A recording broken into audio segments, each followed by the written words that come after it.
Good morning, good afternoon, everybody. I'm Stefan Ketglas. I'm a member of the Trusted Connectivity Alliance Board of Directors. I'm representing Thales in the Alliance.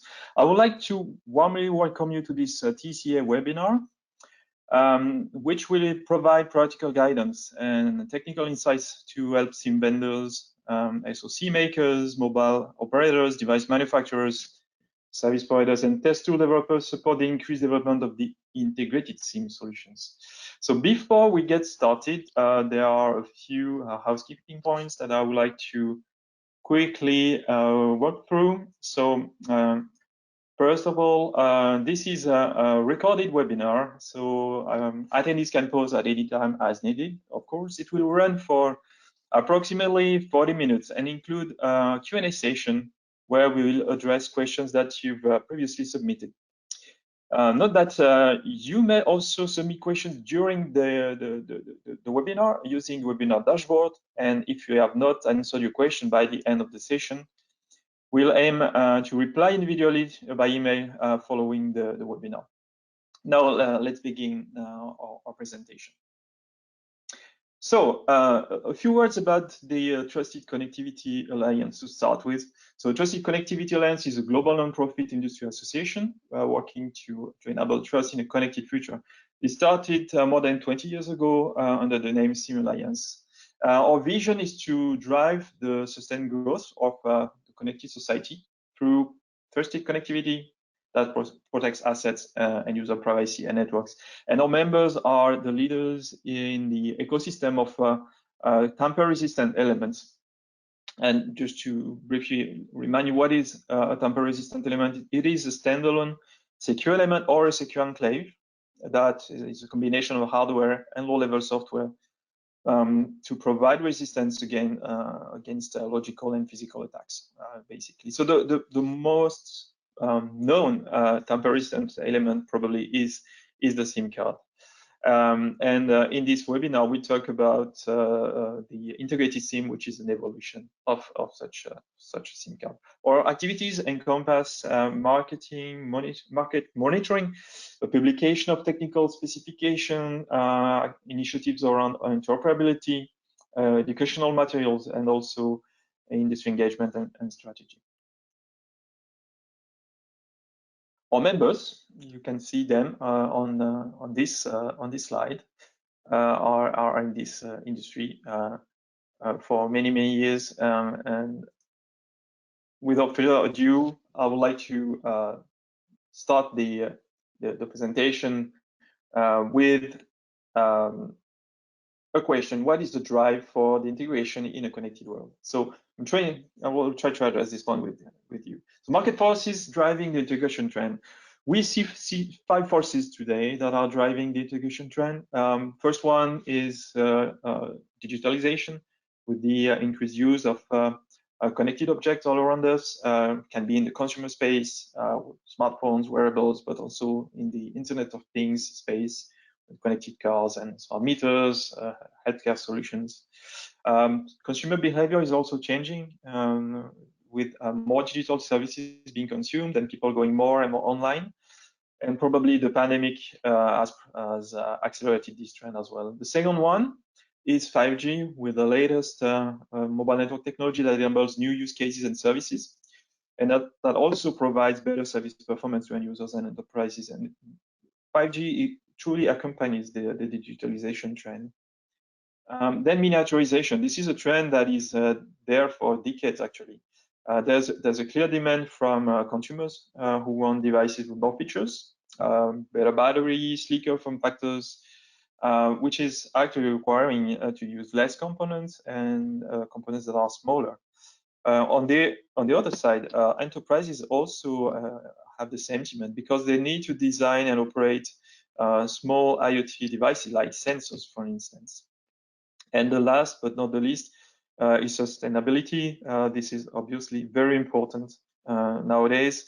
Saving on resources, generating less waste, consuming less energy, optimizing our supply chains are very important matters. All these trends, they have ultimately led to the creation of the integrated SIM. So let's have a look at where the integrated SIM stands compared to its predecessors. You can see on the left-hand side the traditional SIM card with different sizes, or what we call form factors. They are all tamper-resistant element, or TREs. We've been using these ones for many years already. And then a few years ago, the eSIM, the embedded SIM, was created with the ability to move to a smaller form factor, no longer using a plastic body, and typically soldered into a device and remotely provisioned with mobile subscriptions. And the integrated SIM is actually the latest iteration of these technologies, and we can consider it as a new form factor with a much smaller size than its predecessors. But it also brings additional benefits that meet the needs of new use cases. So let's have a look at some of these use cases now. First one is about utilities. When we are looking at smart water, smart gas meters, they are obviously connected to a mobile network, and they require reliable and robust security to make sure that the meter readings are properly protected.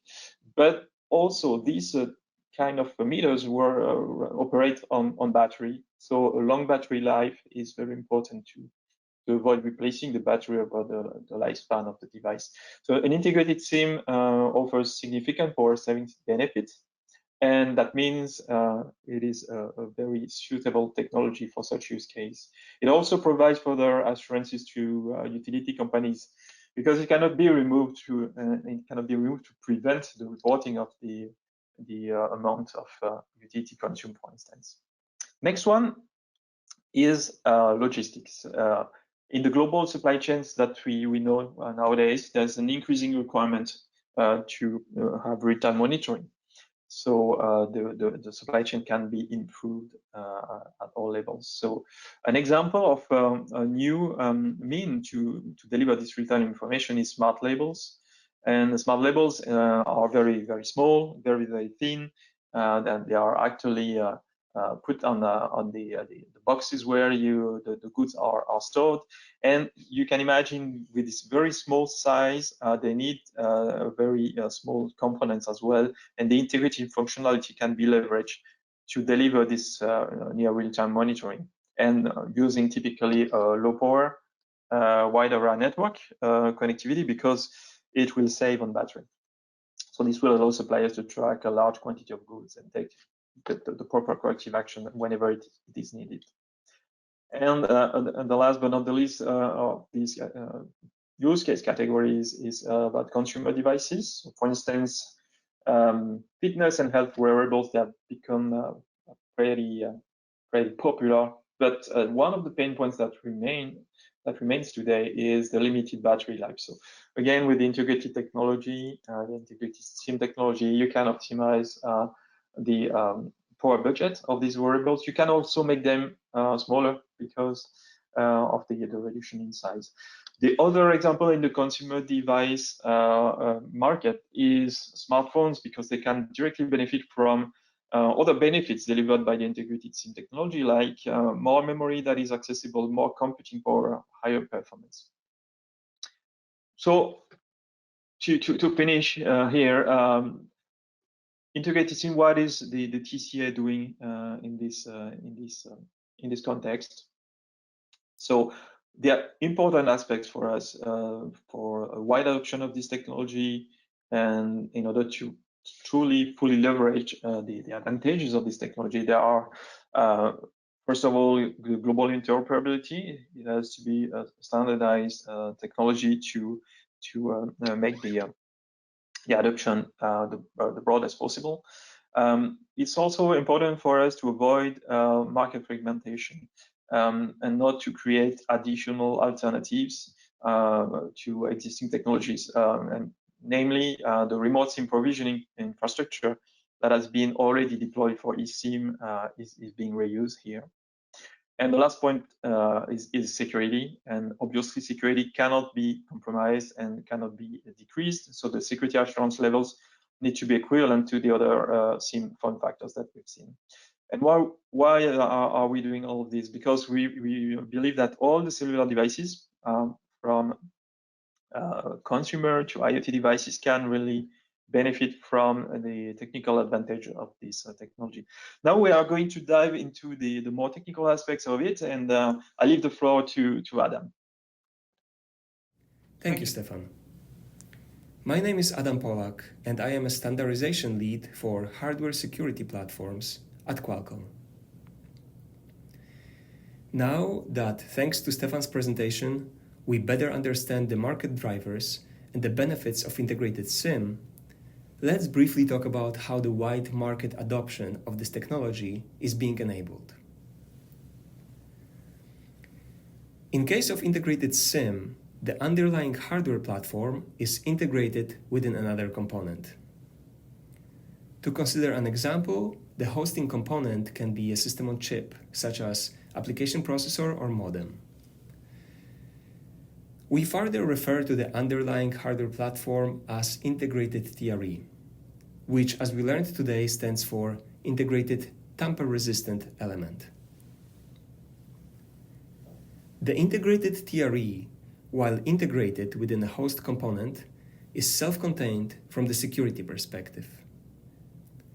In other words, it does not rely on any protection mechanisms of its host.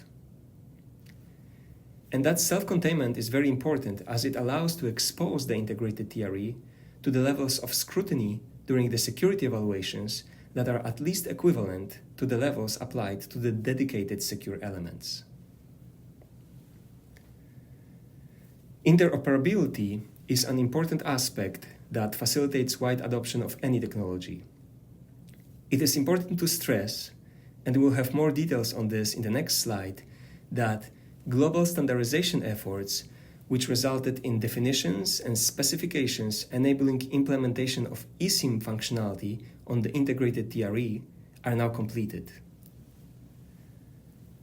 With all the above, the integrated SIM solutions, which align with the open global specifications, can now be recognized for their highest levels of security and for their global interoperability. As briefly mentioned before, interoperability is often a cornerstone for wide technology adoption.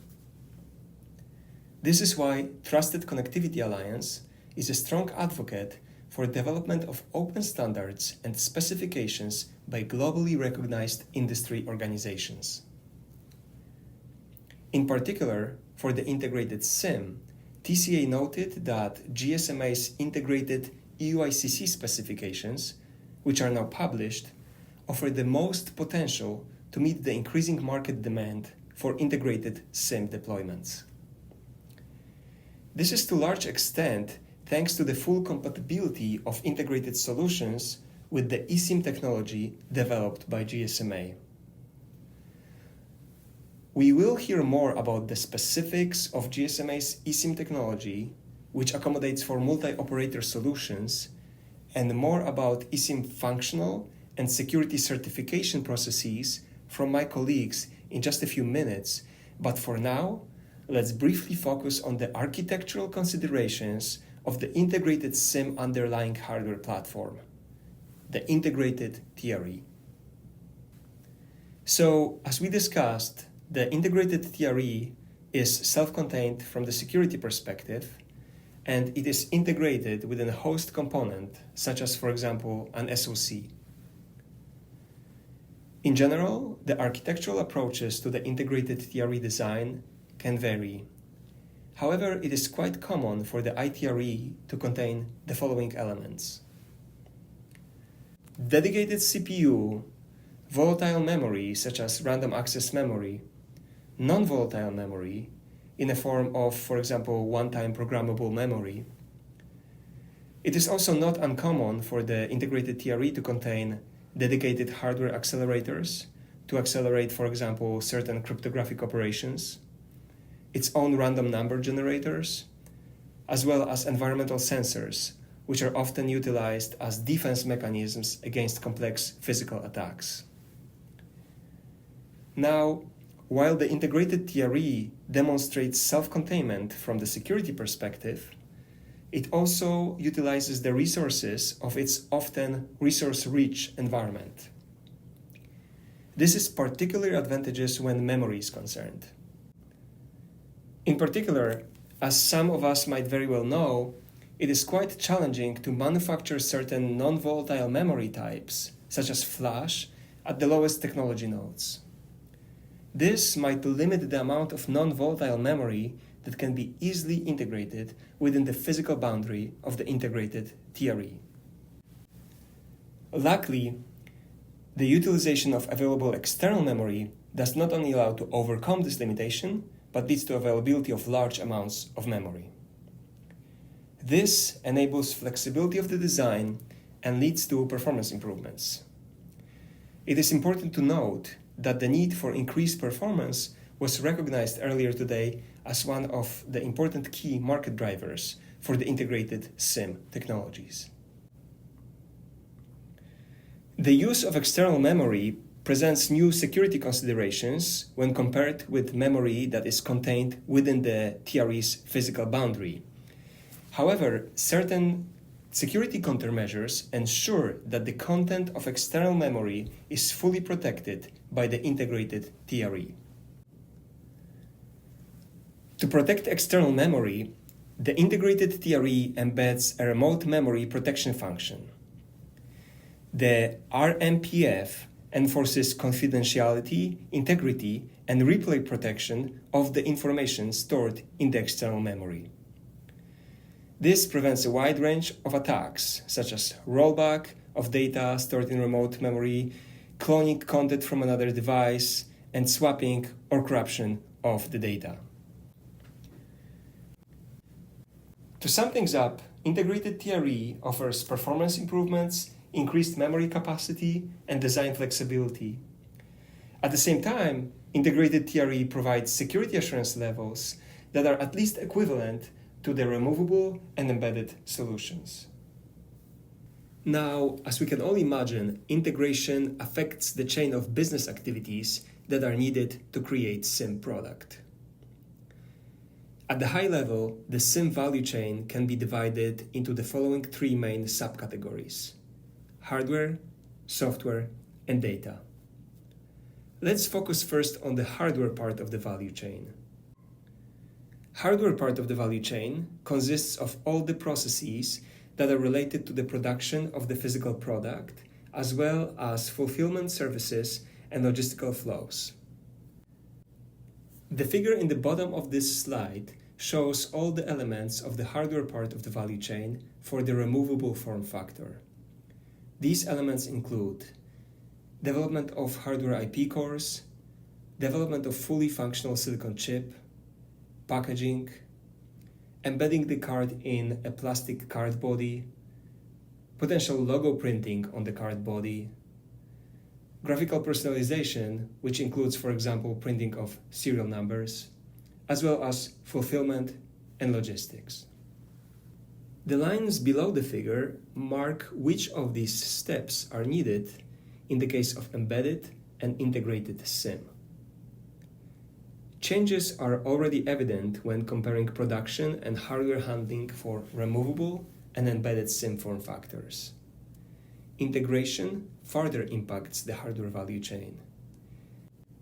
In particular, technological advancements in hardware integration allow for the integrated SIM to be included as a part of the host product, which can lead to overall reduction of the total number of components across the hardware value chain. To be more specific, packaging and logistics can be combined with the host, for example, with the host SoC. Also, chain elements related to the optical appearance and graphical personalizations become non-applicable in the case of the integrated solution. I will now hand it over to Tomasz, who will tell us more about the impact of integration on the other subcategories of the value chain, as well as the process of personalization. Thank you, Adam. Hello, everybody. My name is Tomasz Wozniak. I'm coming from IDEMIA, representing IDEMIA trusted alliance in some of the groups, and I'm also chairing one of the group, which is the IoT Security Application Working Group. It's really a pleasure to talk with you about this new emerging technology, which is the integrated SIM. Stefan has presented use cases and high-level impacts. And of course, Adam, as you can hear, has proposed the generic architecture of the hardware as well as the hardware value chain. So on my side, I would like to follow on the part that was presented by Adam and to present the whole ecosystem that is surrounding this hardware, and as well, of course, concentrate on the personalization, the value chain of the software and the data components.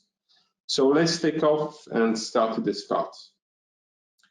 The first of all is the personalization. This is the first element I find very important, and I have dedicated a part of my professional life to this part, to the personalization. In terms of the software and data value chain, the question like where and how do we load and provision the OS is the key one, on the hardware, on the itinerary, on anything. This will determine the whole ecosystem that is concentrating around factories, data centers, and other similar facilities, and also shows the engagement of different players like we can see on the screen. When we look into the creation and the distribution of any cellular device, we can easily determine the following steps and the following players that takes part in the life cycle of this device. We start with the soft manufacturer in this case. This is important part, especially from the personalization, of course, and from the certification part that will be elaborated more by the next speaker. On my side, I will just reveal that we will be talking a lot about the GSMA. Then we have a module maker that is integrating the itinerary with the SOC inside its objects. It can be the IoT or consumer module or model. After that, the module is passed to the OEM or to the ODM or moved directly to the system integrator or to the distributor itself.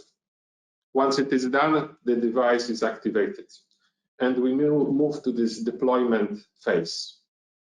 But in the consequence of everything of that, we first need to ask the questions that are very important. At what stage the personalization can be done? Are we allowed by the specifications? Are we allowed by the business model that we selected or by the use cases to start with the soft manufacturer, or perhaps we can only do that at the device deployment? That's why we develop different specifications and different guidelines from the TCA or from other industry organization sites. Are we downloading a single image OS, or are we separating that into multiple pieces like an OS image, a fixed personalization, an MNO profile with all the variables that are inside? This is very important, especially if some of our partners would like to maintain as generic as possible. This is one of the important questions. Others are like, what is the primary connectivity that I will need? Is it a bootstrap profile that I can download from the beginning? Or can I depend on alternatives like Wi-Fi or Bluetooth, which are less secure, but can be used before we download the final MNO profile? Other question is the direct provisioning or indirect one while using a bootstrap. Do I need it? Once again, can I do that only at the end, or do I need it from the beginning?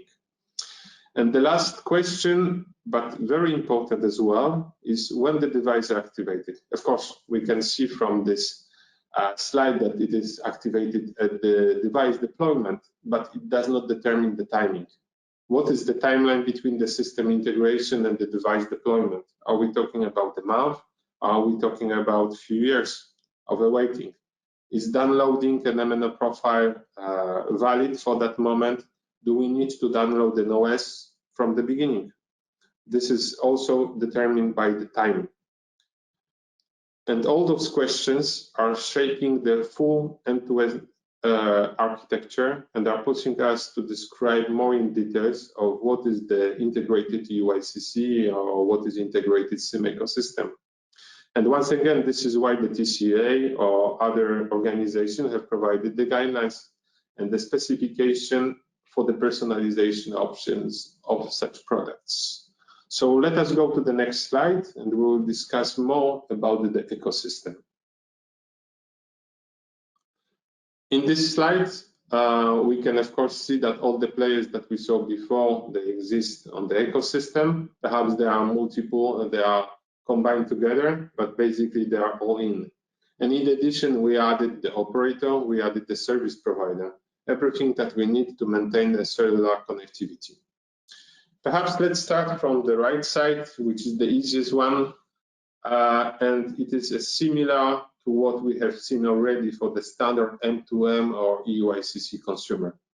Operators are working with the SIM-OS providers and with the subscription manager providers. The difference here is that the MNO profile that is generated at the end will be downloaded not on the standard, let's say, eUICC, but on the integrated UICC. However, what is important, the security and the certification shall remain the same.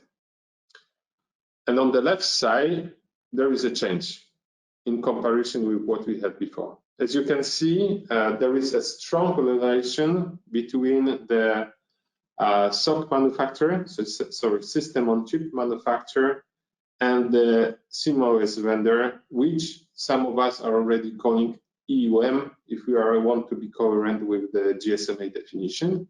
And of course, there is the ITRE vendor.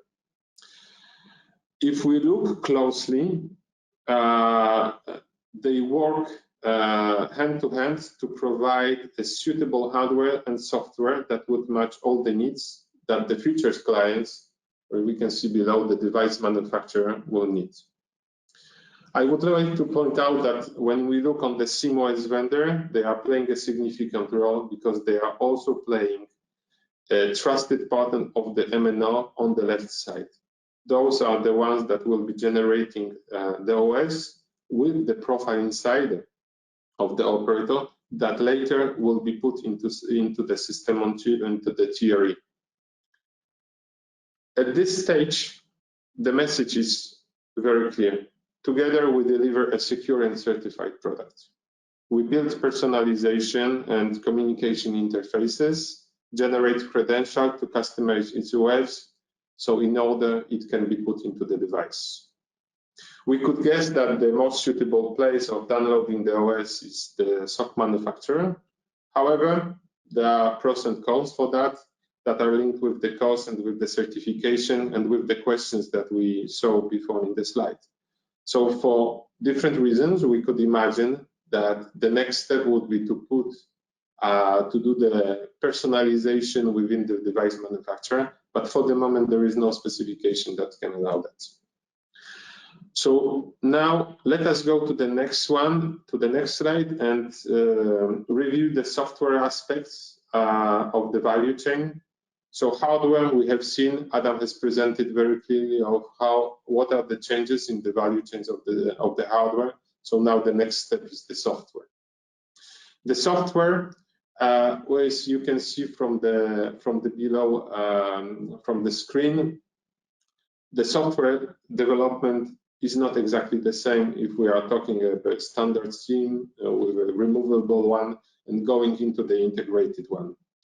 It's not because the complexity or something has changed or the development has changed. The architecture with the OS development has changed and adopted accordingly to the different needs. We are talking, as mentioned before, about the performance improvement, about the flexibility in the architecture and design, but the features remain the same. For example, in the integrated products, we deliver same functionalities and performance as for the embedded one. However, internal functioning of the OS and how we adapt to the new hardware technology is much different. What are the other aspects and impacts? Let's see on the next slide. For removable, and embedded SIM, the provider of the OS acts as a client to the silicon supplier or to the chip supplier, while on the integrated, the relations may change a little bit, and the collaboration between SIM-OS vendor and the chip provider become more in a partnership mode. Also, other aspects, as the architecture of the OS is changing, some crypto primitives are provided by the hardware, and then they are used by the SIM-OS developer to be adapted for his purpose in this case. So those are the parts for the software. Let's go into the data value chain now. The data value chain is very straightforward. The generation of the data credential is still happening within the factory, no matter of the form factor that we are using. Either it is the removable, embedded, or integrated. In both cases, we have to generate from the beginning till the end the credentials, either on the SIM OS side, on the hardware provider side. So let's see what are the other impacts that can be related to the data value chains on the next slide. As I mentioned, the generation value chains remain relatively the same, but there are differences. For example, in terms of the eSIM technology, the data exchange in the field, or what we call the remote SIM provisioning, will be accelerated not only by the usage of the standard UICC, but also of the usage of the standardized integrated UICC. And also, as mentioned before, new solutions may be required to enable the in-factory provisioning of profiles for the integrated SIM, for example, within the OEM factory. We have specified on how to pass the data credentials in the factory and outside of that. Perhaps it's a time to pass the microphone to my colleague Said, who will talk more about the credentials and integrated UICC certification. Yeah, thanks, Tomasz.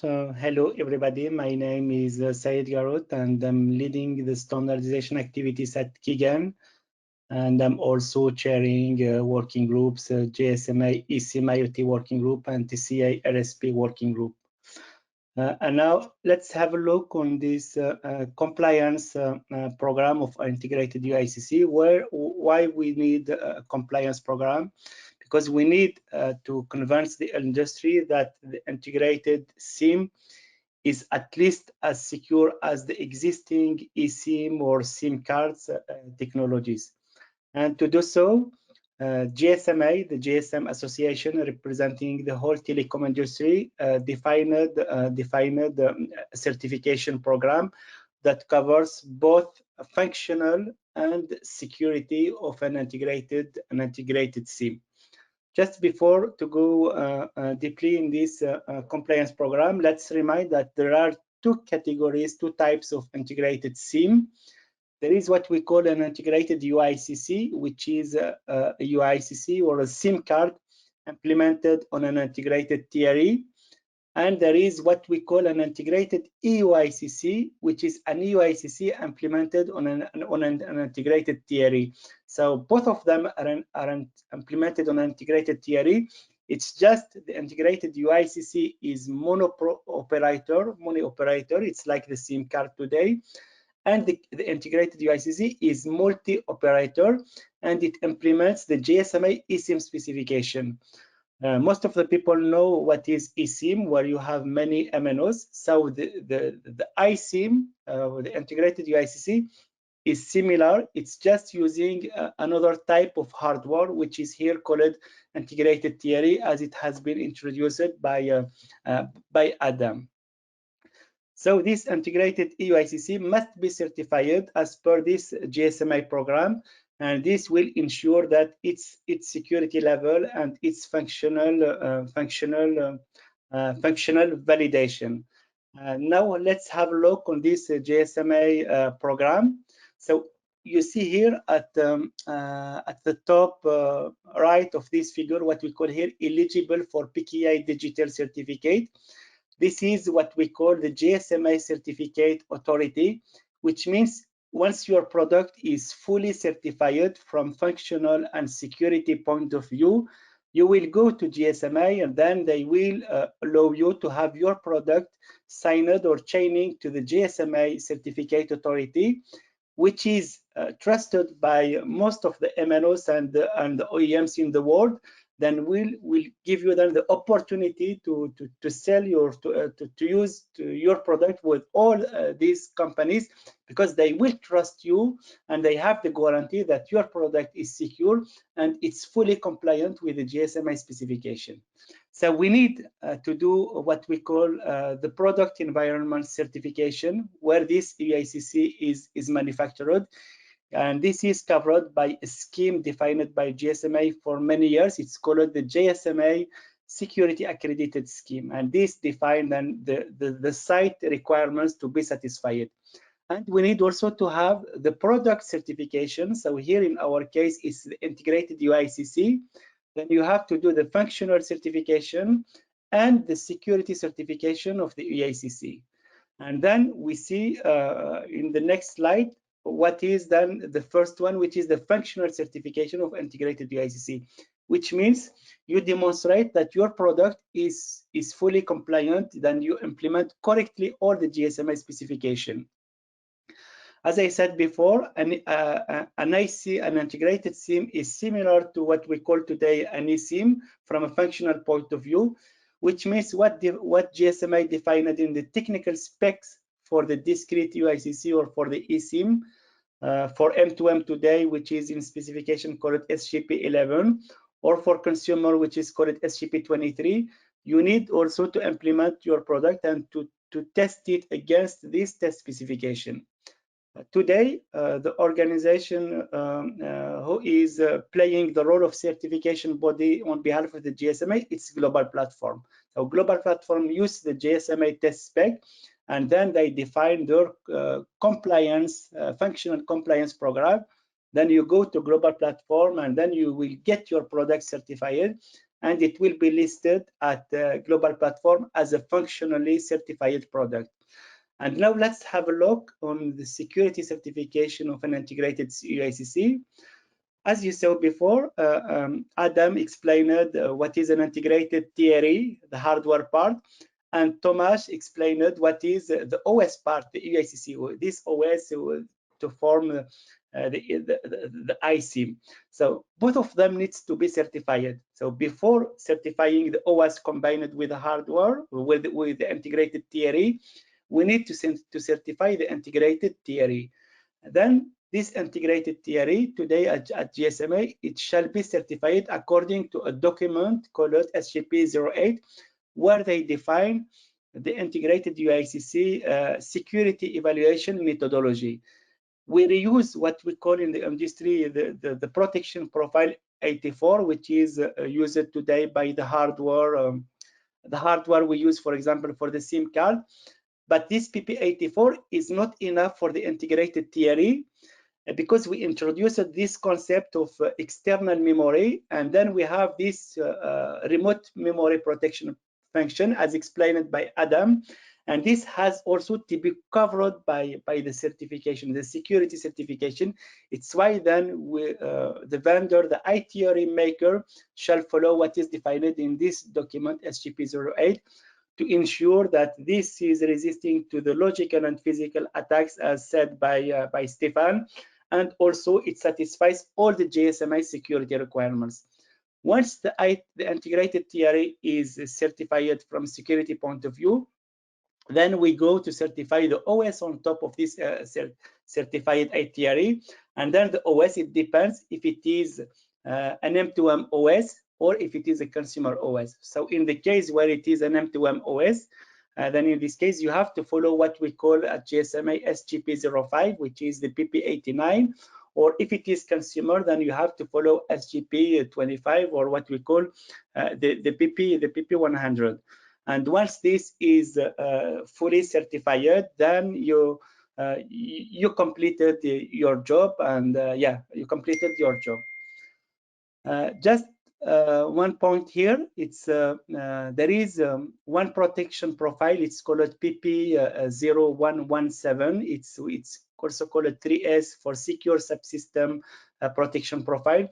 This is a protection profile provided by Eurosmart, and it's recently certified by BSI. It's a protection profile for the integrated theory.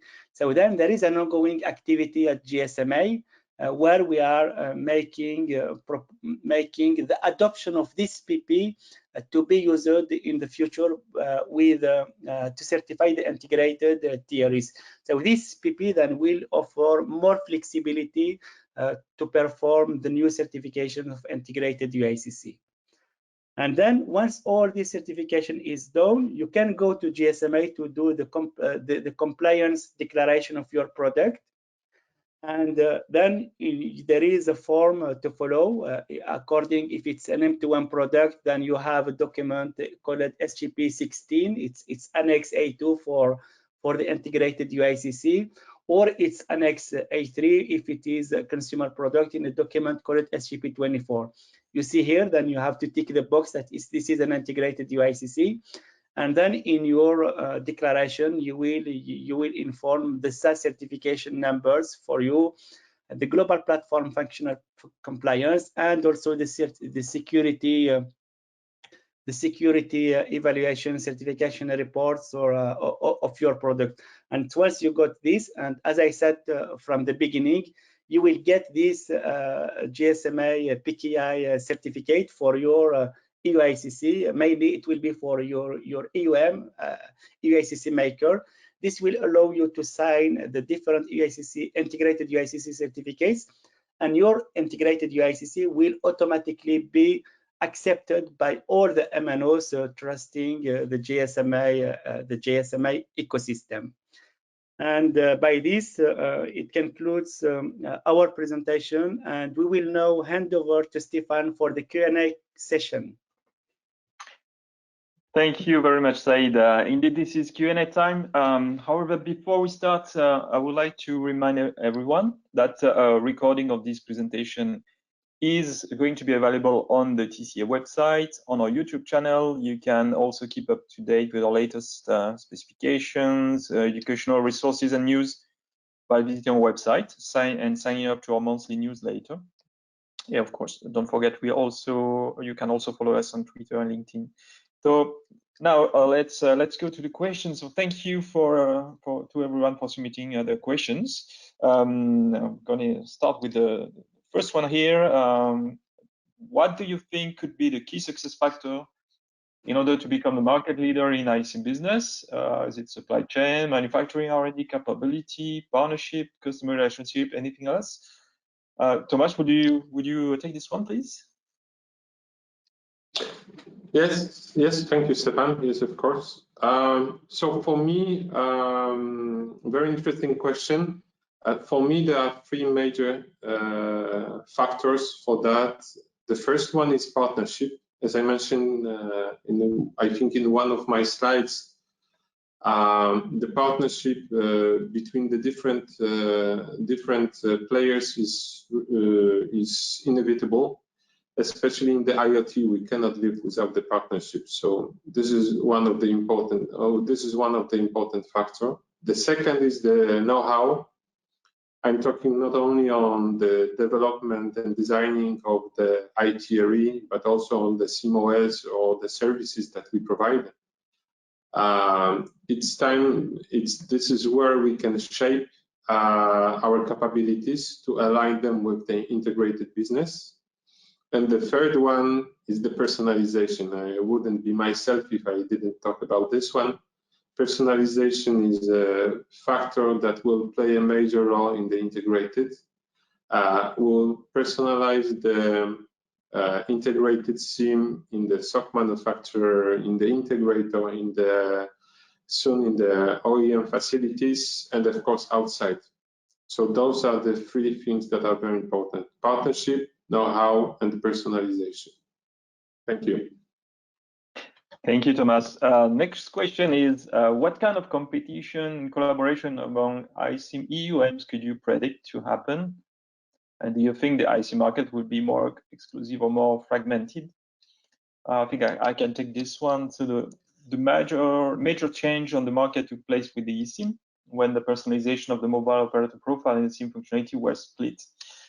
With the iSIM, there will be no such dramatic change. So our view is that the role of the EUMs will remain to ensure that the sensitive credentials of the mobile network operators are properly and securely generated and distributed. So we see EUMs bringing stability to the market, but not more fragmentation. Third question is how to enhance the security and simplify the production process when it involves more players in the development and manufacturing of iSIM products. Adam, would you take this one, please? Yes, of course. Thank you, Stefan. And thank you for this very good and important question. I think that to best address it, it is important to stress that development and manufacturing of integrated SIM and embedded SIM involves similar number of players. Also, the integrated UICC production site security is governed by the same set of specifications as the other form factors. And in addition, it is important to underline that for integrated form factors specifically, more flexibility is available during the provisioning processes. This is because for integrated form factor, GSMA provided an option to break apart the roles of hardware platform vendor and the SIM OS provider by introducing a two-step personalization process. Thank you, Adam. Thank you. So we have another question about iSIM adoption. Has iSIM enabled adoption of cellular connectivity into new market segments, new type of devices to be connected, or new use cases? And if yes, which ones are the most taking advantage of this technology evolution? I will answer this one. We mentioned the smart label, for instance, in the beginning of the presentation, because it combines strong requirements for miniaturization and low power. There are other examples in the IoT space where, for instance, micromobility with different types of small and personal electric vehicles, like scooters or kickboards, where the small size of the integrated SIM is a very interesting advantage. But it's important to mention that there's also smartphones that are for sure going to take a lot of benefits out of this technology because of the need for improved performance. And we have one last question to answer today. Do we have TLS 1 or 2 for Smart Card Web Server stepping stones? I guess this one would be for Said. Yeah, thanks, Stefan, and thanks for the question. As I said before, from a functional point of view, there is no difference between an integrated SIM and any SIM. So all what you can implement today in an eSIM or a SIM card, you can also implement it in an iSIM. So if the business case needs some features, Smart Card Web Server or the TLS, whatever the version, even the TLS 1.3, yes, sure, this also it could be supported and is supported by the integrated SIM if it's requested by the use case. Yeah. Thank you, Said. And this concludes our webinar as we have now reached the end of our allotted time. So thank you to everyone for joining. Thank you to all the speakers. If you've submitted a question that was not answered during the webinar, you will receive a written response via email. And we also welcome your feedback. And we will appreciate if you could take a few minutes to complete the short survey that will pop up just after this webinar. Thank you very much.